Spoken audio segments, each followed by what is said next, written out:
You are in the ring with Héctor Colón, 7-time national boxing champion turned nonprofit president and CEO. Héctor knocks out the big issues facing social services today with high-impact leaders from around the U.S. In the Ring is a creation of Lutheran Social Services of Wisconsin and Upper Michigan and produced by No Studios. And now, here's Héctor Colón. In the Ring Season 3 is over, and my guests really knocked it out. From a new set, to filming in front of a live studio audience, to even getting in the ring myself, here's a look at some of my favorite moments from this year. In the ring with me today is Alesia Frerichs. Welcome, Alesia. Thank you. Thank you so much for being here. What policies and practices need to change for children and families for them to thrive? Right, and that's one of the core areas that we're really focused on. We're organized around what we call a terrible truth, which is that over 79% of children that are removed from their families are removed for neglect, not abuse. And neglect is most often a symptom of poverty. They don't have their families don't have access to safe and stable housing. There may be some behavioral health or crisis needs that go unmet. They can't get to school on time because of transportation or health care. And so we're a national network, and we ask ourselves in our learning community is, what will it take to change this terrible truth? Because the other piece is not only do we, remove poor children from their families most frequently, but we have an inherent bias in removing Black and brown children, and there's an even higher level of kids that are removed. So we ask ourselves, what are we doing to contribute to this terrible truth as providers in our organizations? What do we need to change, right? And so we do that exploration in the lab. We bring in technical assistants, coaches, bring in data, and really look at our practices and policies and what needs to change in the work that we do. How do we bring that into our organization and then into our communities, and that change into a national and a state level? And through that work, there's been some real policy focus. So one of the policies is really putting resources towards prevention as opposed to intervention, that it's really important to stabilize families in crisis so kids don't have to be removed. And so really focusing on some of those broader issues, shifting funding. A lot of kids in foster care are on Medicaid, and being able to shift that funding to before they are placed in foster care is really key priority for us. Another area of priority is really focusing on lived expertise and bringing that into the room. And then finally, workforce. It's a common theme throughout all the work that we do is, how do we attract, retain, and advance a workforce that can really support the communities as they need to? I just have to reiterate this statistic that you shared. 79% of families are separated due to neglect, not to abuse. And that's really unfortunate. Mm-hmm. And to your point, these are individuals and families that need support. Mm-hmm. They have their own challenges. And if we could support them, that broader social determinants of health, which we'll get into a little bit later, that's going to help them and ultimately help their children. And you are correct about we need to move more upstream and have more prevention. Our system is costing us a lot of money because we're not focused on early, birth to 3, getting to these individuals before they have a mental health crisis or before they penetrate the criminal justice system. It's too late or it's too costly. Héctor Colón is actually in the ring today as guest. So first of all, do you love your new set? It's very nice. Thank you. Thank you. Awesome, it looks beautiful. Isn't it? Yes, it's very nice. Congratulations to you, Season 3 of In the Ring with Héctor Colón. I do want to ask you, what was the motivation behind this podcast? One is I want to really be much more vocal about paying our colleagues commensurate to the value they provide. The next topic was really about making sure that policies and programs would advance quicker to address the true needs of the people we serve. And the last theme was really to ensure the financial viability of our sector, which is in jeopardy. And so we have to do a lot of things to ensure that we're going to be financially viable, not only next year, but the following year and for the decade to come. And so there's lots of things we need to do in order to be financially viable. And one of the great things about the podcast is we can bring guests from all across the country, thought leaders, great people that have great experience that can impart their wisdom so that our sector can become financially viable. In the ring with me today is Representative Barb Dittrich. What challenges and opportunities in mental health do you see in Wisconsin and also nationally? Boy, that's a big question, Hector. And I will tell you, I think the biggest challenge, I guess that's the easiest to get out of the way, is, and this is just my own perspective. Some days I look at what we're dealing with and it feels like I'm digging at a mountain with a teaspoon when it comes to dealing with mental health issues, especially since COVID. We've seen challenges just grow exponentially. But the opportunities are to integrate some really positive practices and turn people's lives around at an early stage for a more promising future. Absolutely. At an early stage, I think is so important because we know that our system today is so reactive. So, for example, we wait for a mental health crisis to happen, 17, 18 years old, and oftentimes it's too late. Or we wait for the children to penetrate the criminal justice system. It's too costly and it's too late. And so getting to these kids and families as early as possible, prevention is, I think, the way to go. In the ring with me today is my friend, Sam Sipes. I'm very interested in this next question about early intervention and prevention. What are you doing in that space? Well, I think the biggest primary prevention program that we operate isn't often considered a primary prevention program by some people, but it's Head Start. So Head Start is a lot more than daycare. It's not in fact it's a comprehensive family support program where there are home visits. You work with the parents. Most often, very common for very young single mothers that we're working within the Head Start program who perhaps have come from, kind of a generational poverty sort of situation. And we work with them and we help them access services that they need. We provide, education on parenting, in addition to then evaluating their children, making sure they have gotten medical care. If they haven't, we'll take them to get it or arrange for them to get it. Dental care. We help parents find jobs. I mean, there's a lot. We work with non-custodial parents to try to engage them in the kids' lives. So these are programs that are designed to work with the highest risk population, people who are challenged by poverty, by perhaps neighborhoods that aren't particularly safe, and that engaging with them, with those young children and those young families, and providing them with the supports necessary for their children to go to school and be successful, and actually experience success in school. If you think about it, you look at the mega data that they use to determine how many prison beds they're going to need in a state. They look at third grade reading rates. If kids in third grade can't read in large numbers, they use that calculus to determine how many future prison beds they'll need. And so I'm proud to say that it's not uncommon for the kids to leave our Head Start program and enter kindergarten performing at the second grade level. We test them often. We use evidence-based curriculum. So it's a real strong program to help avoid the necessity for other interventions later in some cases. People today are at a higher risk of experiencing mental illness, housing insecurity, and substance abuse. Do you know the health of your employees, your communities? How can you step up your benefits to better address their well-being? M3 Insurance helps businesses see beyond basic benefits and support employees where they live. It's a meet them where they are approach that LSS delivers to their clients every day. M3 and LSS offer real solutions to now commonplace realities that strengthen employees and inspire communities to thrive.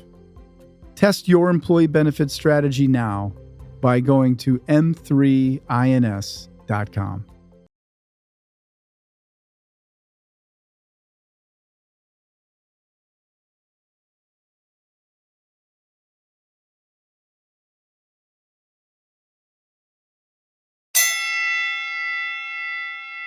This month, we have a very special episode. We are featuring 3 great guests, and we are recording this in front of a live studio audience at No Studios. First, Dale Cuenga. I think we all agree that addressing our workforce challenges needs to be a top priority for Wisconsin. Why is this a priority for MMAC? Well, at MMAC, we have a economic development arm called M7, which does corporate attraction, and very successful. Just got Microsoft here, a lot of other wins. But we could do so much more if we just had the workforce. So when you really look at this, it's really remarkable. For all practical purposes, we have negative unemployment. We have more jobs out there than we have the people to fill those jobs. And so we need all hands on deck. And I think it's a multi-pronged approach. But as far as like the year of the worker, I mean, it's if you're a worker, there's plenty of work out there for you. Joel, Brennan, also a friend, and Audra and I, your wife, started our careers together. And she was a lobbyist, and I was a lobbyist, and she actually taught me how to be a good lobbyist and advocate for the city of Milwaukee. So I'm very thankful to your wife and also to you. Thank you for your friendship. I'm thankful for my wife too, but great to be with you. Thank you. The governor also called out a decade-long struggle to retain, attract, and train talented workers to address the state's workforce challenges. In what ways should we be addressing these shortages? I'm going to lean in for a second on the people who are already here, and we need to do a better job of making sure that we are preparing them.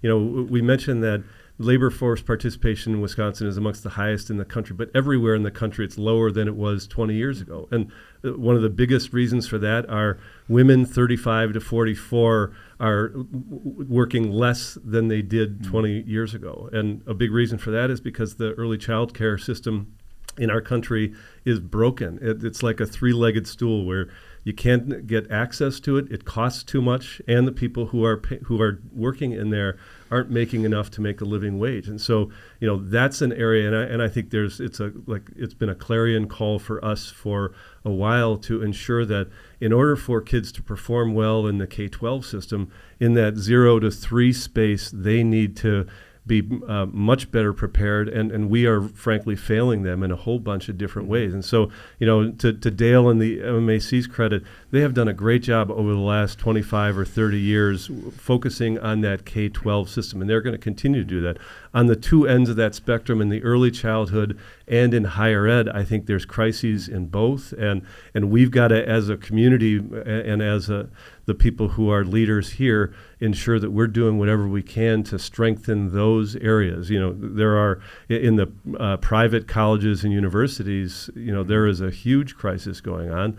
The technical schools are doing relatively better than the universities at this point. But I think that's part of where I think we need to look at the whole array of education here, and we need to make sure that we're doing things that we're doing more and doing right by the people who are here and who are from here and who are growing up here. Because if they're sitting on the bench, we're losing out, and that's going to keep us from being who we want to be. And Tara Treglong. I think there needs to be greater focus on workers in the social services sector.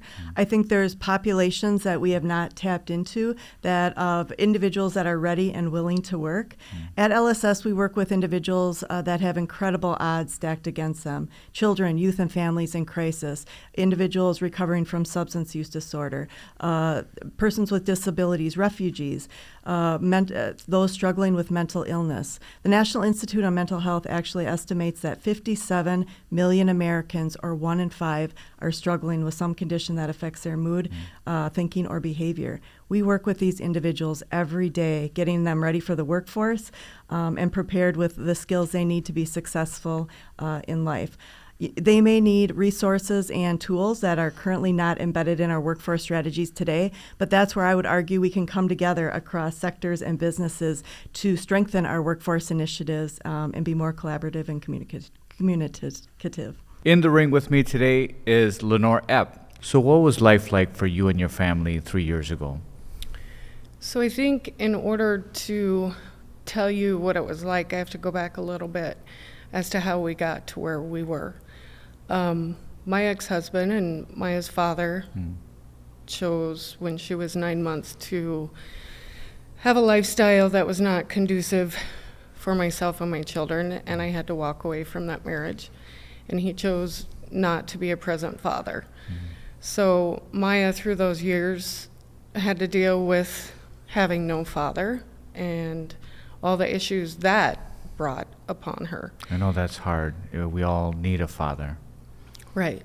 And then on April 7th of 2020, right when COVID hit, he passed away. And so you have this 11-year-old little girl who I don't think knew how to deal with those issues. And I think she, had all these dreams that he was going to get his life in order and come find her, and she'd finally have a chance to know what it was like to have a dad. And those dreams were snuffed out. And she fell into a deep depression, and that depression turned into anger. So her pain just showed up as anger, and that anger was directed at me because I'm her one and only, right? And we always force our anger out on the ones that we trust the most. And January of last year was my birthday weekend, and she had made her third attempt at taking her life. And that, each attempt took a little bit more of my happiness and my fear, and the last one broke me. And I was at a complete loss. Can you walk me through the steps on your journey towards getting help, so that you didn't have to take this all on, have this all on your own shoulders? Sure. So I had recalled there's a lot of acronyms when you talk about mental health. And I had recalled Sheila from the Crisis Center in Fond du Lac had mentioned CLTS. And I called her up one day and I said, "What is CLTS?" And she said, "It's Children's Long-Term Services." And she said, "Call Christine. She's the director of the program there." And so I did. And she said, "Let's go ahead and get the paperwork started. There's this great FCT program." And I said, "Well, what is FCT?" And she said, "It's Family-Centered Treatment Program." And what it is there's a therapist. She'll come into your home 4 to 6 hours a week, 6 to 8 months. And I was like, 6 to 8 months? But at that point, I was like, I will do whatever it takes to save my child. And then we set up the meeting with Jen from Lutheran Services. Great. And the first meeting, she came into the house, and Maya came back with complete hatred towards me. And she sat there in that chair and said, "I don't know why we're doing this. It's not going to work." And Jen just smiled and said, give me a chance. And she hugged us, and away she went. And we had it set up. It was going to start in 2 weeks. She came into my house, and it was very, very scary. I mean, think about it. You have somebody coming into your house, and all I thought was, she's going to walk in here and tell me I am the worst parent. I had to be, right? I mean, why is my child trying to kill herself? I have to be doing something wrong. She's so miserable. And Jennifer not once made me feel that way because I wasn't doing anything wrong. Jennifer is such a blessing. She sure is. Yes. I told her, you were like, you're like that surgeon who you take your child to and they fix. And that's how I feel about her. Yeah. And the program was tough. It's not an easy program. You have to be willing to show up. You have to be willing to make changes. If something's not working and they give you an idea, be willing to try it. I was not on board with some of the ideas she had. And I fought those. And then I started going, well, what choice do I have but to try them, right? And I started trying them, and they started working. How would you gauge the success of your family today? There's a lot of ways that I gauge that, and a lot of those are centered around Maya. She's a warrior. Where do I start? She carried some really, she's always been an A-B student, but for probably 2 years, she carried 2 Fs. Didn't care.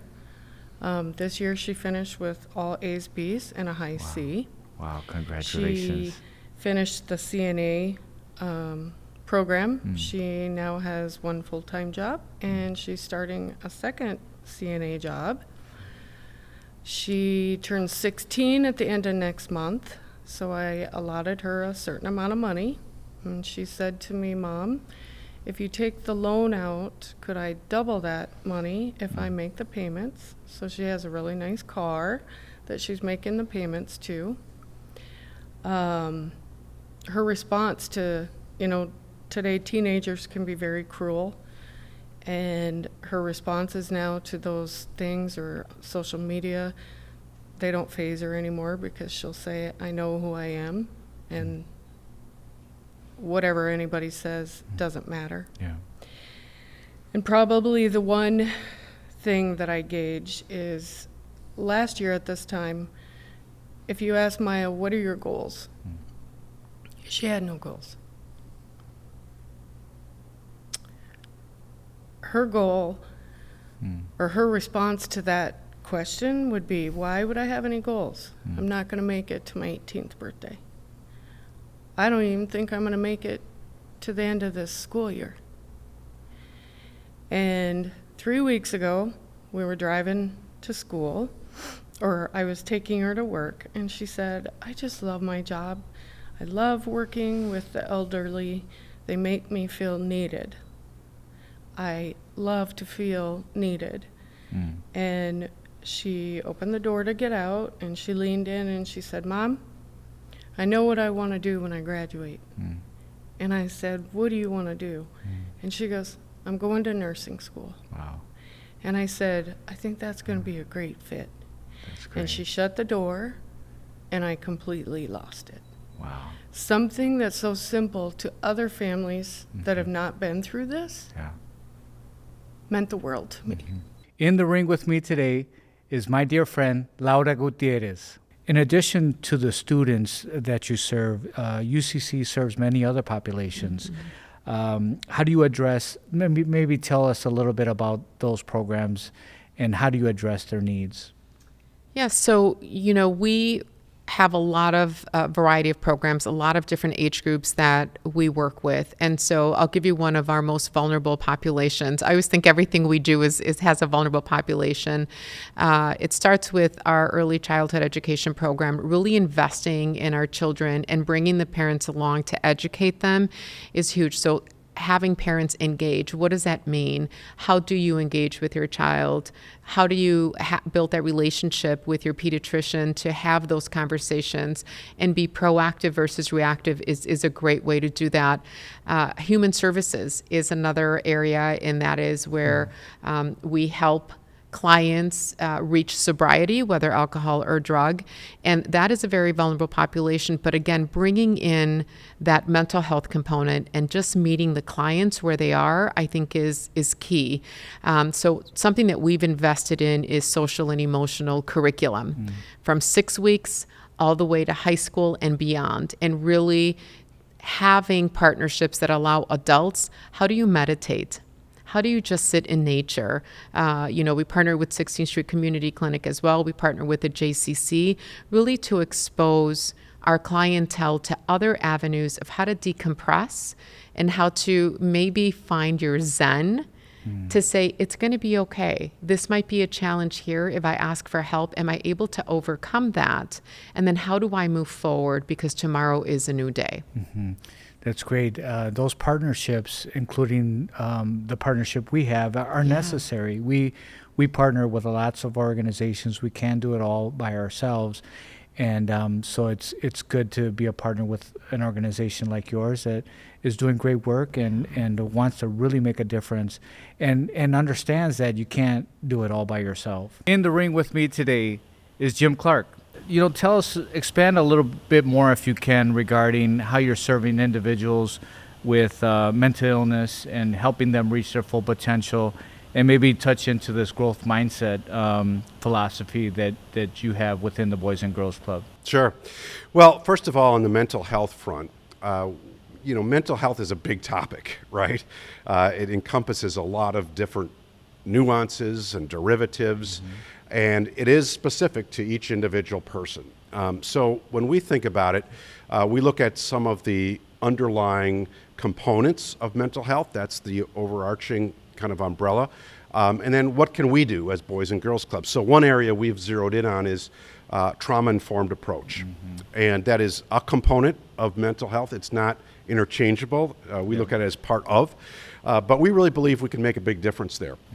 So we've gone down the path with some great partners. Kohl's right here in Wisconsin is one of our partners there, and Blue Cross Blue Shield is another big partner, looking at how we can help get every one of our staff that works at a club, professional, trained when it comes to trauma-informed practice, and also look at how we can have those types of practices executed at the local level. So, for example, identifying when a young person is struggling from anxiety, from different stages of what is going on in their life that's caused challenges, adverse experiences, either in the daytime hours or at home or wherever it may happen. And it's complex, but I always believe that anybody, each one of us, if we know a little bit about it and take time to learn, we can help those young people. Absolutely. And we are. So part of this project is to have every one of our 60,000 staff members across the country trained and certified to be able to identify some of these challenges and then help kids work through.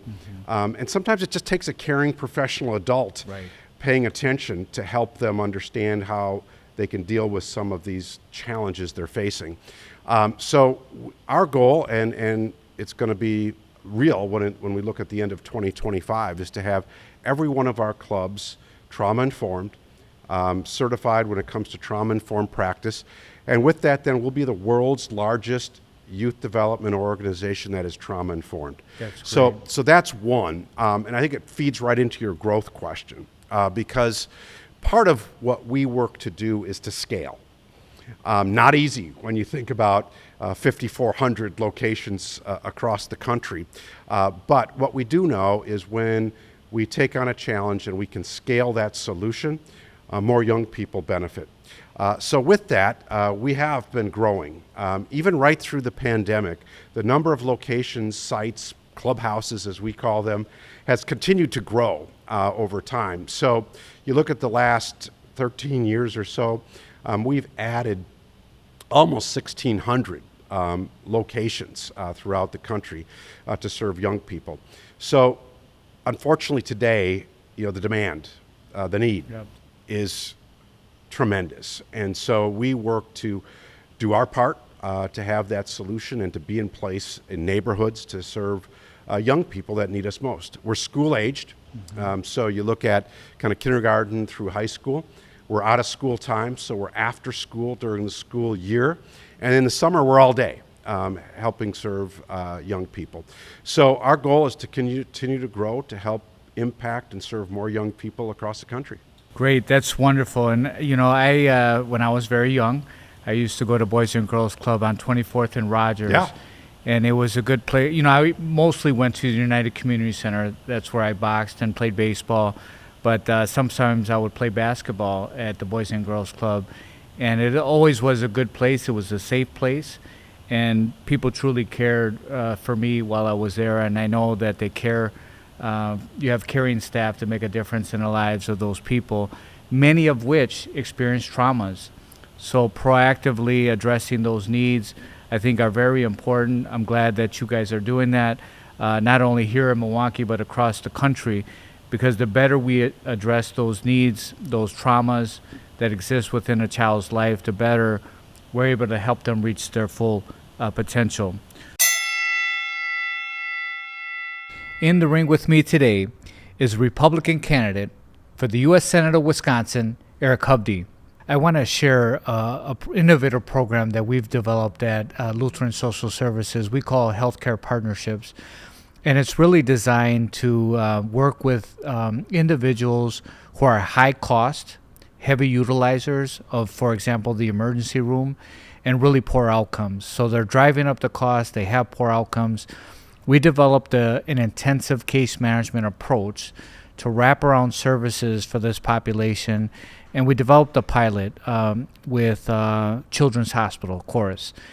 And after a year of work with them, the results are very promising. Dramatically decreased emergency room visits and other costly services, and dramatically improved outcomes.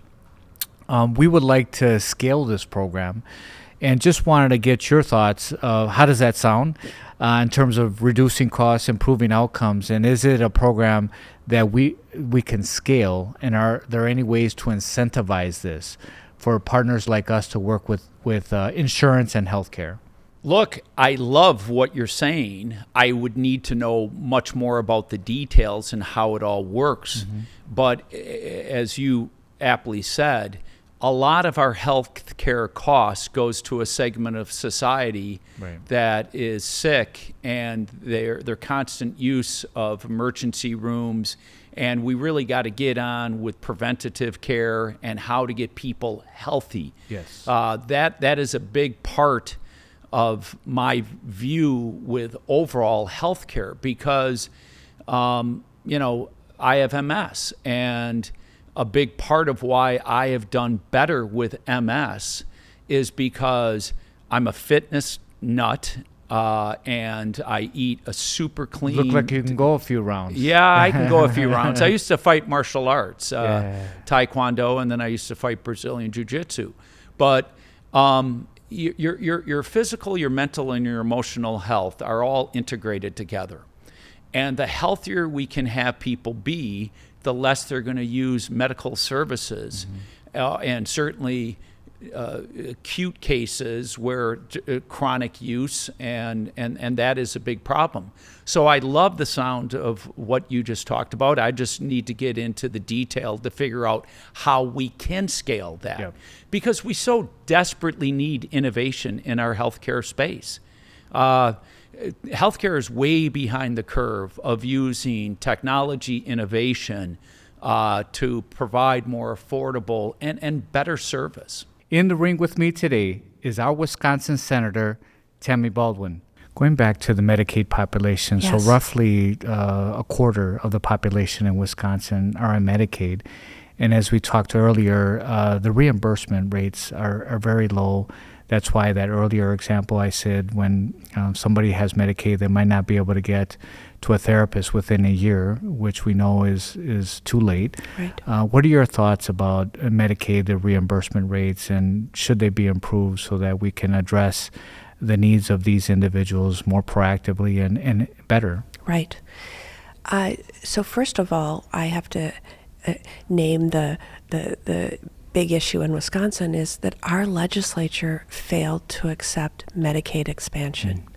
Probably 90,000 more people could be served by Medicaid had they chosen to expand. And it's not too late. They can still do it.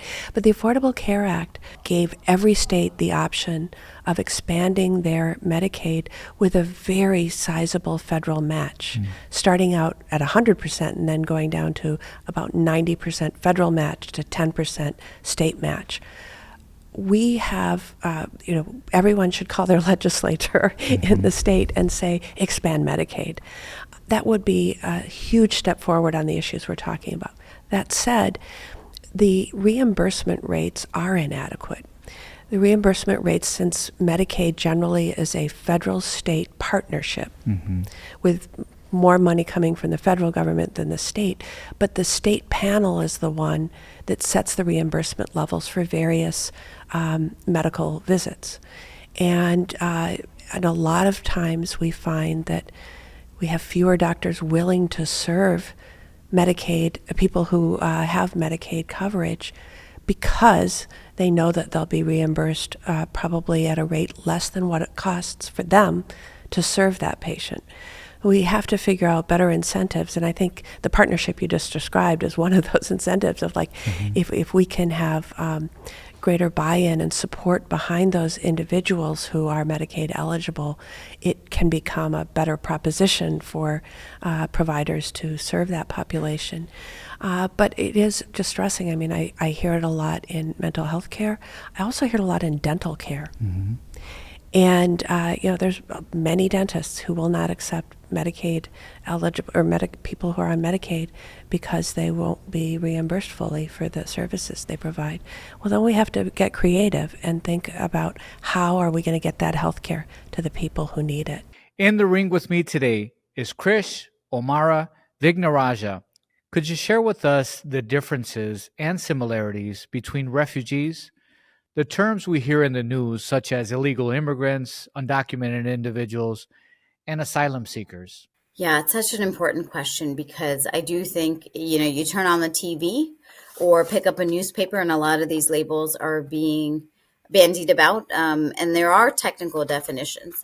So a refugee is someone who crosses an international border.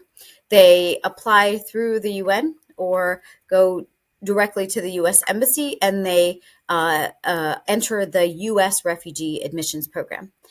When they arrive in the U.S., essentially their legal process is sort of a clear path forward in the sense that they enter as a refugee, they then can apply for their green card and are on a pathway to citizenship. By contrast, an asylee is someone who, when they arrive on U.S. soil, that is essentially the beginning of their process. They can't actually access, historically speaking, the asylum system until they have reached American soil. They will then apply for asylum. There's a credible fear interview, which is sort of an initial threshold, and then they'll wait. Sometimes that is a years-long process to determine whether they will actually receive legal relief. Great, thank you. And I know the answer to this, but I want you to share, if you can, about illegal immigrants.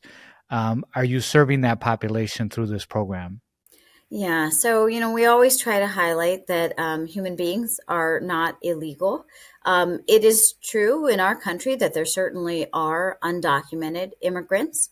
And Global Refuge has always advocated for a system that allows for people to enter through legal pathways. But it's also important to understand that when we're talking about those who are seeking asylum at the southern border, they are entering through a legal pathway, meaning they are raising an asylum claim. They are being processed through Customs and Border Protection in order to begin that legal process. What do you think are the top two barriers for refugees that could be solved right now if we had a magic wand?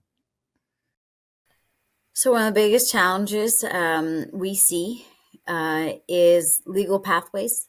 Right now, our immigration legal system is about as complex as our tax code, which means that it is very difficult to navigate. When sometimes critics say, well, they should come the right way, I think it's important to understand that, for the clients I speak to, they are trying to come the right way. But sometimes that pathway is dysfunctional, it's backlogged, it's essentially non-existent. And so I think having clearer, simpler legal pathways that actually work is beneficial to our country in terms of creating that orderly system that you described, but also creating something that's transparent, that immigrants can navigate without having to rely on, exploitative lawyers or even worse, human smuggling operations. No one wants to see that. And then the second piece is just the challenges of affordable housing and finding a job.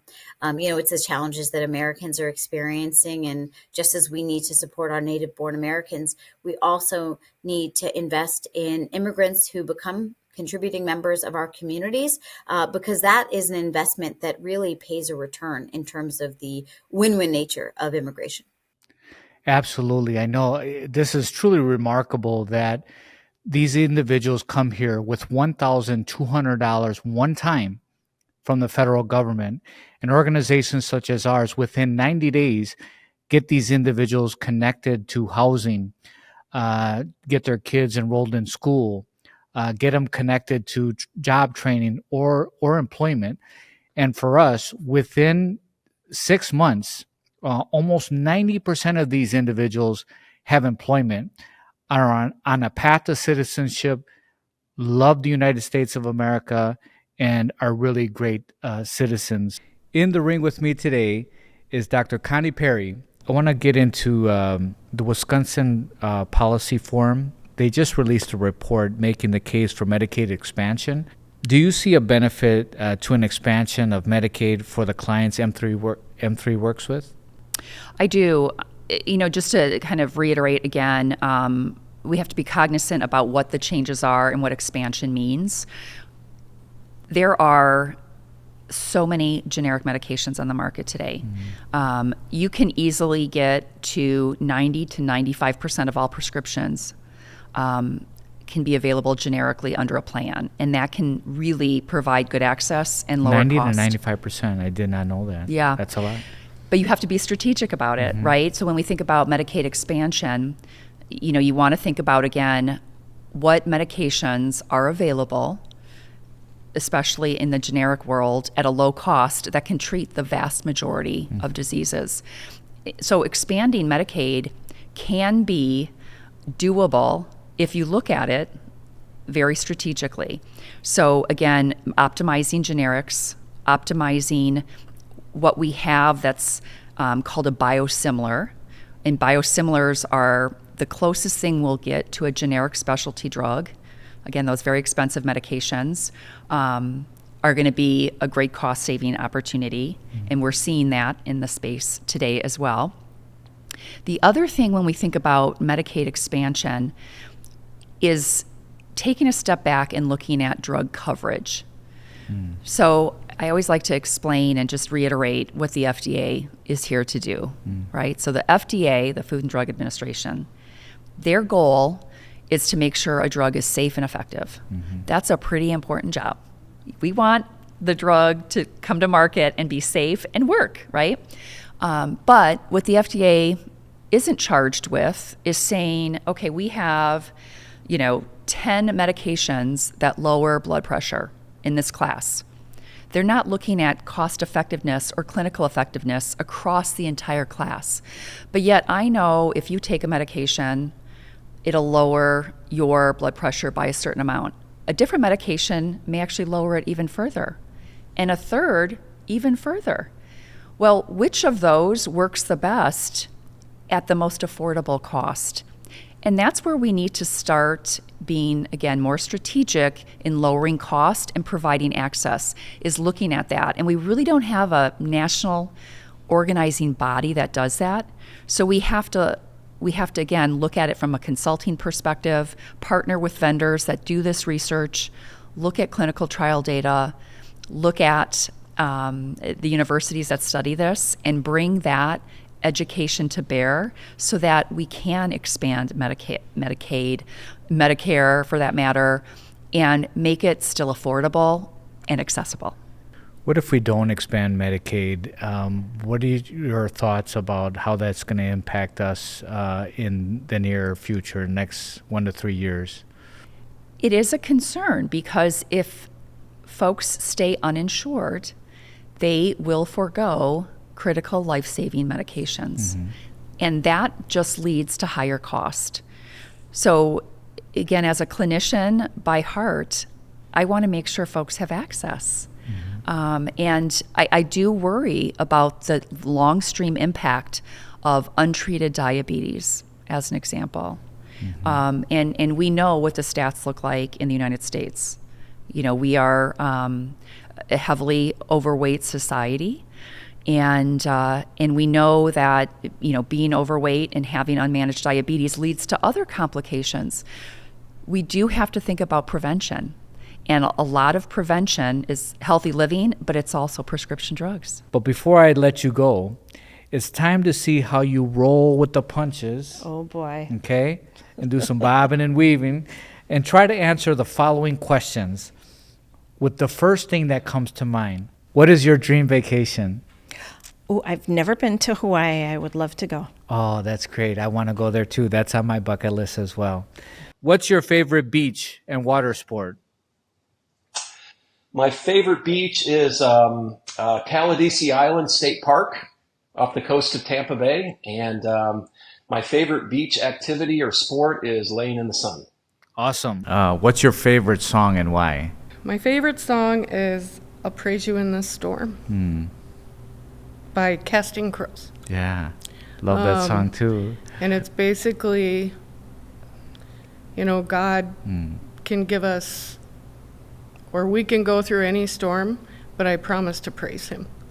Because in the end, he's going to be there for me, no matter what. What is your favorite artist? Any medium, music, dance, etc. Oh, that's a good one. I would say any Latin music. Okay. Mine is Mark Anthony. Maluma. Good. What's the best custard in Wisconsin? I have to go with Kopp's. They are great. Now look, there's a lot of great custard places, and you look at Culver's, they do a great job too. Yep. Thinking of my friend Craig Culver, I love Culver's. It's great, but I have to lean towards Leon's. For me. Leon's is good too. What is your favorite Wisconsin destination? That's tough because I'm torn between my love of the Wisconsin Badgers and my love of the Green Bay Packers. So Lambeau Field or Camp Randall.